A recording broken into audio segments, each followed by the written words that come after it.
তাকদীরকে ঠেকাতে পারে, তাকদীরকে পরিবর্তন করতে পারে একমাত্র বান্দা তার রবের কাছে একনিষ্ঠভাবে দোয়া দোয়া দোয়া। মুহাম্মদুর রাসূলুল্লাহ সাল্লাল্লাহু আলাইহি ওয়াসাল্লাম মিম্বারে উঠতেছিলেন। জিবরাইল আমিন এসে বললেন, ইয়া রাসূলুল্লাহ দাঁড়ান। আল্লাহ রাসূল মিম্বারে উঠতেছেন, আমার অবস্থায় দাঁড়িয়ে গেলেন। হাদিসটা তো জানেন আপনারা নাকি জানেন না? হ্যাঁ, আবার পুনরাবৃত্তি করছি। মুহাম্মদ রাসূলুল্লাহ সাল্লাল্লাহু আলাইহি ওয়াসাল্লামকে জিবরাইল আমিন বলতেছেন, ইয়া রাসূলুল্লাহ আমি আপনাকে যা বলবো আপনি আমার সাথে আমিন বলবেন। কি বলবেন? আমিন বলবেন। মুহাম্মদ রাসূলুল্লাহ সাল্লাল্লাহু আলাইহি ওয়াসাল্লাম জিবরাইলের কথায় সাড়া দিলেন, আচ্ছা আমি আমিন বলবো। ইয়া রাসূলুল্লাহ, একটি বিষয়, যে ব্যক্তি এক নম্বরে বললেন পিতামাতার কথা। কার কথা বলছেন? এমন সন্তান আছে এই রমাদান মাসটা 20টা রোজা পার করে দিয়েছে, বাপে খাইলো কিনা, মা খাইলো কিনা, খাবারটা পেয়েছে কিনা, নিজের স্ত্রী বাড়িতে আছে বা ঘরে আছে, তার মাকে খাবারটা, ইফতারিটা, সেহরিটা বা শরবতটা পৌঁছায় দিল কিনা খোঁজ খবর পর্যন্ত নেয় না। আছে না নাই?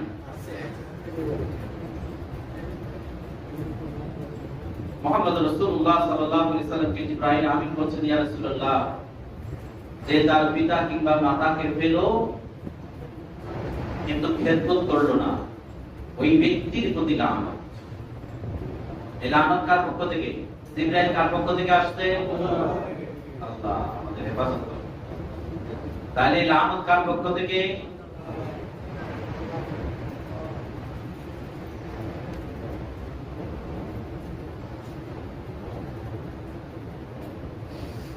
উলাইকা ইয়ালআনুহুমুল্লাহু ওয়া ইয়ালআনুহুমুল লাঈনুন। সূরা বাকারা এই আয়াতগুলো পড়বেন। কারা লানত প্রাপ্ত? তাদেরকে আল্লাহ, ফেরেশতারা, অন্যান্য মানুষ লানত করে।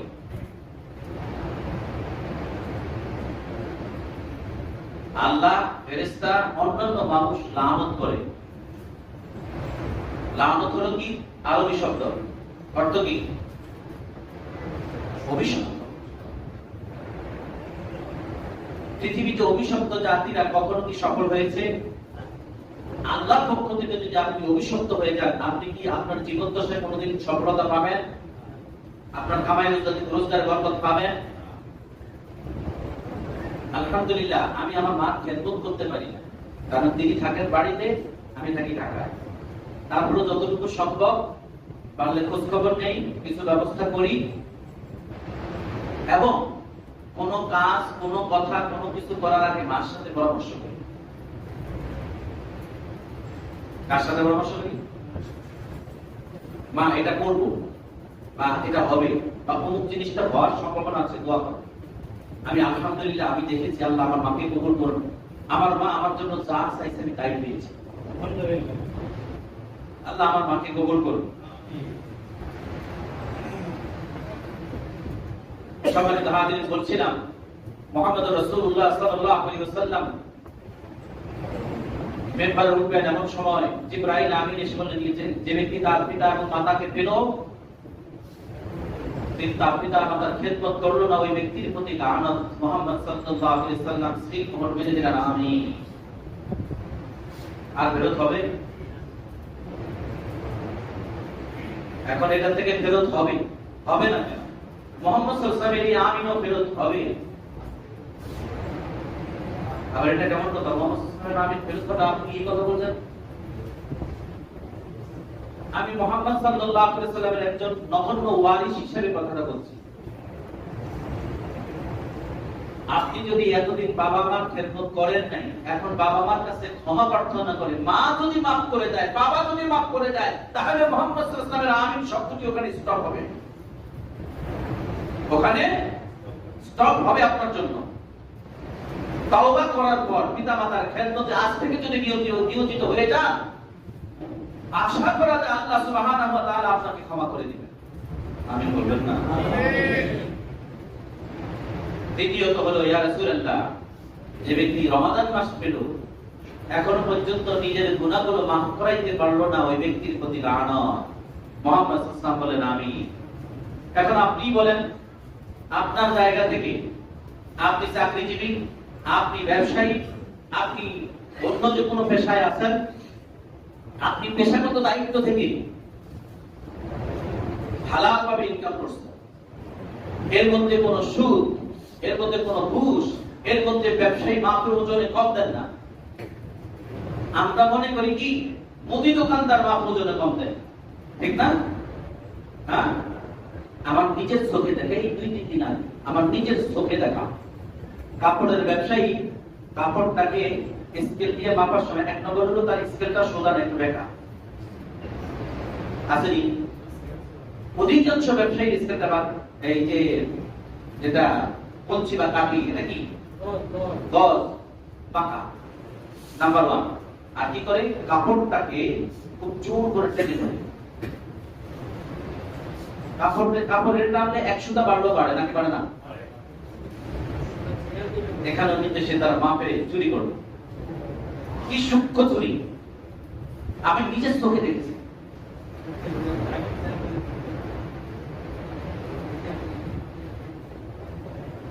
এই রমাদান মাস সেও কিন্তু এই ব্যবসা করে এখান থেকে টাকা নিয়ে আবার ইফতারের জন্য খরচ করে না? ব্যবসায়ী খরচ করেছে। আপনারা এখানে ব্যবসায়ীরা আছেন, রাগ করবেন না। সাবান দিয়ে কাপড়ের মধ্যে কাপড় পরিষ্কারের জন্য আপনাকে নসিহত করা হচ্ছে কিতাবুল্লাহ সুন্নাত রাসূলের জন্য, আপনার ঈমান এবং আমল পরিষ্কারের জন্য। ক্লিয়ার?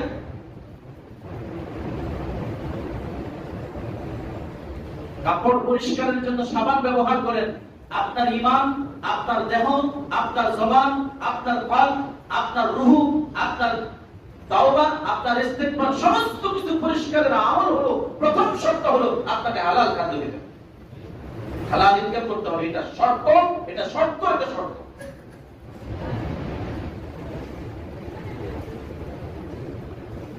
সম্মানিত হাজিরিন, রমাদান মাস পেলাম, ইন্না আনসালনাহু ফি লাইলাতিন মুবারাকাহ। এই লাইলাতুল কদরকেই মুবারকময় রাত বলা হয়েছে। কোন ইকরিমা রাহমাতুল্লাহ আলাইহি তিনি বলেন মুবারক রাত বলতে শাবানের রাতকে বোঝানো হয়েছে। আরো ব্যাখ্যা বিশ্লেষণের বিষয় রয়েছে। এরপর আল্লাহ বলেন ইন্না কুন্না মুনজিরিন। আল্লাহ বলেন এই যে আমি আপনাদেরকে যে একটু আগে বললাম যে শাবানের স্বভাব হলো শাবান ব্যবহার করা হয় কাপড় পরিষ্কারের জন্য, আর আমি আপনাকে নসিহত করছি ঈমান ও আমলকে পরিষ্কার করার জন্য। আর আল্লাহ বলেন ইন্না কুন্না মুনজিরিন। এই কথাটা কি আমাকে বলছেন আপনাদেরকে? সমগ্র পৃথিবীর মানুষকে আল্লাহ বলেছেন কোরআন থেকে, সূরাতুদ দুখান আয়াত নম্বর 3,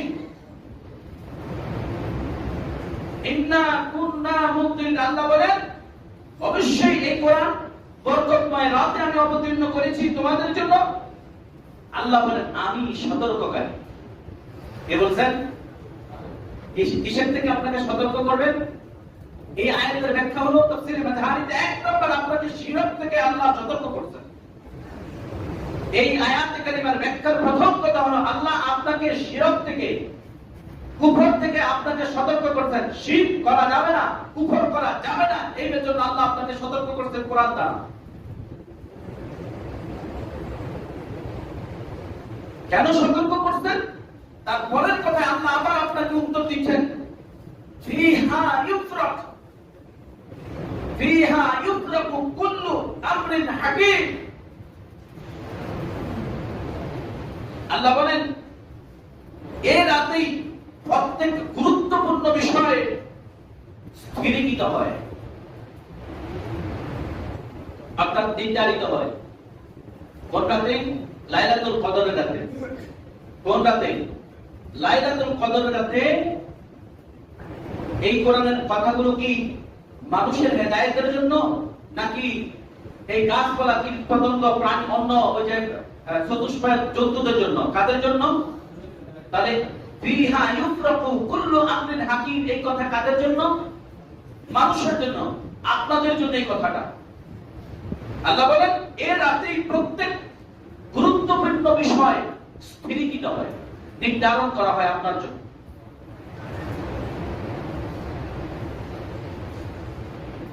আয়াতের আলোকে যদি বলা হয় তাকদীর লিপিবদ্ধ হয়ে গেছে, কলম তুলে ফেলা হয়েছে। কিন্তু হাদিস শরীফে বুখারী মুসলিমে একটি বিষয় পরিষ্কার আসছে, তাকদীরকে যদি কেউ পরিবর্তন করতে চায়, তাকদীরকে যদি কেউ খারাপ তাকদীরকে যদি কেউ ঠেকাতে চায়, তাকদীর কেউ ঠেকাইতে পারবে? পারবে? তাকদীর কেউ ঠেকাইতে পারবে? বলে তাকদীর কেউ পরিবর্তন করতে পারবে? কারণ একজন মানুষের রূহ সৃষ্টি, রূহুর কত হাজার বছর পরে আপনি আসছেন আল্লাহু আলাম, একমাত্র আল্লাহর ইলমের মধ্যে আছে। পৃথিবীর কোন মানুষ কি বলতে পারবে আমার রূহটা ওই সময় সৃষ্টি করা হয়েছে এত হাজার বছর পরে আমি জমিনে আসছি? বলতে পারবে কেউ? রূহ সৃষ্টির 50,000 বছর পূর্বের কথা তাফসীর গ্রন্থে এসেছে। রূহ সৃষ্টির 50,000 বছর পূর্বে মানুষের তাকদীর লিপিবদ্ধ হয়ে গেছে। তাহলে সেই তাকদীর, সেই পরিবর্তন করার সম্ভাবনা আছে কিনা? নাই। কিন্তু হাদিসে আসছে মুহাম্মদ রাসূলুল্লাহ সাল্লাল্লাহু আলাইহি ওয়াসাল্লাম বলেন তাকদীরকে ঠেকাতে পারে, তাকদীরকে পরিবর্তন করতে পারে একমাত্র বান্দা তার রবের কাছে একনিষ্ঠভাবে দোয়া। এজন্যই আপনি দোয়া করতে করতে করতে ক্লান্ত হয়ে যান, কিন্তু আল্লাহ আপনার দোয়া শুনতে ক্লান্ত হবেন না। তাই দোয়া করবেন কিভাবে? অলস ভাবে নাকি স্ট্রং ভাবে? ইমানদারি স্ট্রং ভাবে দোয়া প্রার্থনা করবে, আর অলস দুর্বল দোয়া করবে, ঠোঁট নড়বে না, জিহ্বা নড়বে না। আর এই যে হাত তোলার দখল দেখেন, হাদিসে আসছে বান্দা যখন আল্লাহর কাছে হাত তোলে তখন আল্লাহর লজ্জা হয় ওই হাত খালি ফিরিয়ে দিতে। সুবহানাল্লাহ। বান্দা যখন আল্লাহর কাছে দু হাত তুলে স্বয়ং আল্লাহর ইজ্জত, আল্লাহর লজ্জা হয় ওই বান্দার হাত খালি ফিরিয়ে দিতে। কত বড় মর্যাদা আপনার দুইটা হাত! চিন্তা করেন তো, যে আল্লাহর লজ্জা হয় আপনার হাত খালি ফিরিয়ে দিতে।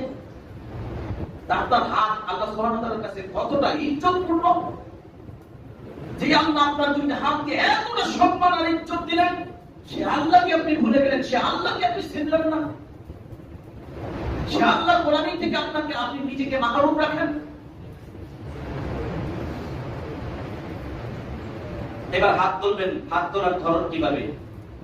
মুহাম্মদুর রাসূল, বুখারী মুসলিমের হাদিসে আসছে মুহাম্মদুর রাসূল সাল্লাল্লাহু আলাইহি ওয়াসাল্লাম হাত তুলতেন। সাহাবায়ে কেরাম বলেন আল্লাহ রাসূল যদি কখনো হাত তুলতেন আমরা তার বগলের শুভ্রতা অর্থাৎ লোম দেখতে পেতাম। তাহলে হাত কিভাবে তুলতেন? এভাবে? আমার উপরের ভাইরা হয়তো দেখে না, অর্থাৎ আপনার কি আপনাদের বুকের নিচে, যেহেতু তারা দেখেন আমি বুঝিয়ে বলছি, বুকের নিচে হাত এইভাবে হাত তুলতেন কেন? আমাদের হাত তুলতে এভাবে তোলে। তারপরে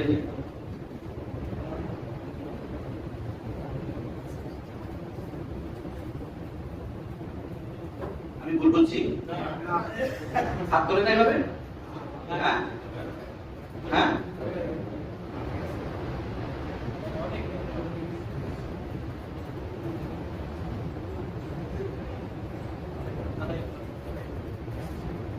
এই যে হাত তুলছে, আপনার হাতের তালু থাকবে রবের দিকে, তা থাকবে অন্তত সিনা বরাবর। হাদিসে আসছে নবীজি সাল্লাল্লাহু আলাইহি ওয়াসাল্লামের হাত সিনার উপরে উঠে যেতেন। হ্যাঁ, এবার আসেন, আপনি যদি আপনার রবের কাছে তাৎক্ষণিক ফলাফল চান তাহলে হাত উঁচু হয়ে যাবে মাথার উপরে। আপনি একটা জিনিস চাচ্ছেন রবের কাছে, তাৎক্ষণিক চাচ্ছেন, তাৎক্ষণিক, কারণ আপনার তাৎক্ষণিক প্রয়োজন, এই জন্য রবের কাছে হাত উঠবে এইভাবে। বুঝাইতে পারছি? হ্যাঁ, হাত উঁচু করে। আর যদি একটু বিলম্বে কিন্তু দোয়া কবুল হবে তখন এই সিনাটার উপরে হাত ধরবে এবং হাত সামনের দিকে প্রসারিত থাকবে, হাত সামনের দিকে প্রসারিত থাকবে। মুহাম্মদ সাল্লাল্লাহু আলাইহি ওয়াসাল্লাম দোয়া করতেন হাত প্রসারিত করে, হাতকে প্রসারিত, হাত প্রসারিত বলতে এই সিনার থেকে হাতের তালুও প্রসারিত, হাতও সামনের দিকে প্রসারিত এবং উপরে এইটাকে প্রসারিত বলে, এইটাকে প্রসারিত বলে, এইটা প্রসারিত না, এবং এইভাবে প্রসারিত, দুই হাতকে মিলিত করে। ভাই বুঝতে পেরেছেন? আর ভবিষ্যতে কখনো এই ক্রিয়া করবেন না। জুম্মার দিন আমার মুসল্লিরা তো হাতের একটু ধরে, দুই একজন মাঝে মধ্যে একটু চলে যখন যাইতে লই, আমি তো যাবার তখন মুনাজাত করি, তখন তো দেখি না। কিন্তু যখন চলে যেতে নেই তখন দুই একজনকে যদি দেখি যে একটু নামাজ পড়ছে, মুনাজাত করছে, তখন ধরে দুই একজনকে দেখি।